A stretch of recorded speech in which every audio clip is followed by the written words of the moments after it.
Hi there, how are you today? Today, I shall be taking you to the forest through the book Giraffes Can't Dance, a book written by Giles Andreae. Gerald was a tall giraffe whose neck was long and slim, but his knees were awfully bendy and his legs were rather thin. He was very good at standing still and munching shoots of trees. But when he tried to run around, he buckled at the knees. Now, every year in Africa, they hold the jungle dance, where every single animal turns up to skip and prance. And this year, when the day arrived, poor Gerald felt so sad, because when it came to dancing, he was really very bad.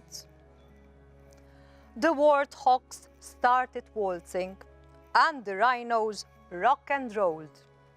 The lions danced a tango, which was elegant and bold. The chimps all did a cha-cha with a very Latin feel, and 8 baboons then teamed up for a splendid Scottish reel. Gerald swallowed bravely as he walked towards the floor, but the lions saw him coming and they soon began to roar. "Hey, look at clumsy Gerald," the animals all laughed. "Giraffes can't dance, you silly fool. Oh, Gerald, don't be daft." Gerald simply froze up. He was rooted to the spot. "They are right," he thought. "I'm useless. Oh, I feel like such a clot." So he crept off from the dance floor and he started walking home. He had never felt so sad before, so sad and so alone. Then he found a little clearing and he looked up at the sky. "The moon can't be so beautiful," he whispered with a sigh. "Excuse me," coughed a cricket, who had seen Gerald earlier on. "But sometimes when you are different, you just need a different song. Listen to the swaying grass and listen to the trees. To me, the sweetest music is those branches in the breeze." So imagine that lovely moon is playing just for you.